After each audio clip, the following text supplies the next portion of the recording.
Hello and welcome to this tutorial where we're going to look at adding a button onto our quick access toolbar which will run our macro.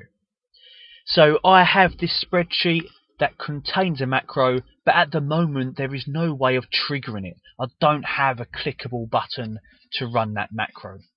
The only way I could run it at the moment is to go to my View tab, into the macros dialog box, which I can use at the top half of my macros button here, and to run the macro. And that's not a bad idea, just to test it works okay before you take things any further. But that's not good enough for when you have a macro and you want it to, you want to just click a button and it will do the business. And we're going to look at 3 different places you can add a button over coming tutorials.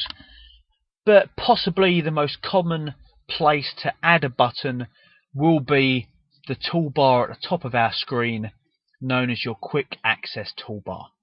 You can see I've got the standard save, undo, redo buttons up there already, and I've also got a paste special values button up there, a button I use a lot and I've added at some point in time.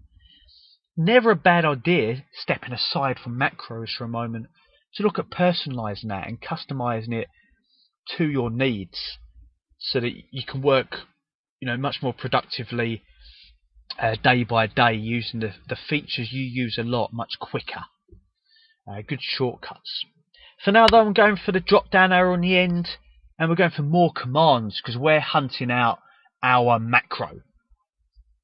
More commands. Drop down arrow at the top of this kind of middle section saying popular commands. We're going to change to say macros to show all the macros that we have. Now there's quite a lot showing on mine because I've got the analysis toolpack add-in installed, which is what all this other stuff is. You may even have more than what I've got there. You may have similar add-ins provided. You may have other macros. But I can see as I scroll through, whether you only have this or whether you have tons of stuff in there.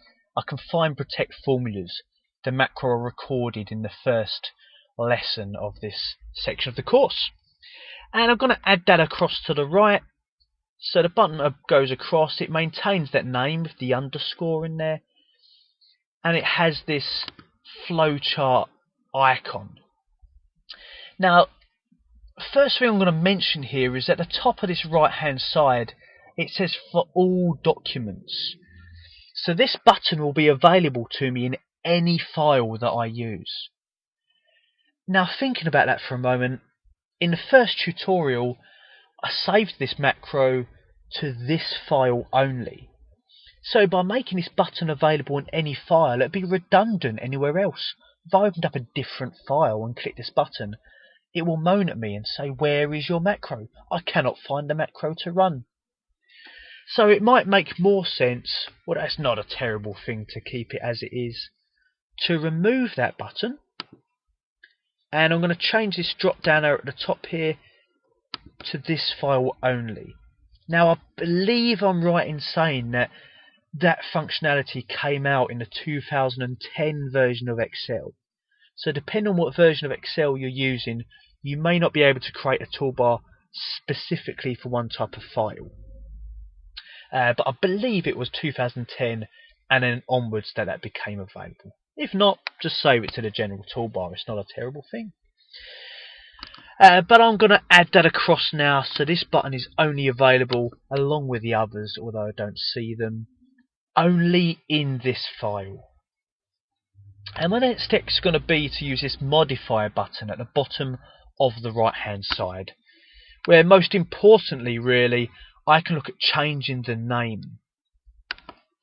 And I'm going to change to protect cells with formulas. I can use spaces now for a better display name. I don't have to worry about things I can't do, such as using spaces or starting with numbers in my name. I can also change the image. Now there's not many images there that really say protect formulas. I'm going to quick scan to see if there's anything half decent. I might go for an anchor, maybe that sort of similar. I don't know, not really. I'm going to choose that anchor because I like it. And I'm going to click OK. So now my icon is an anchor.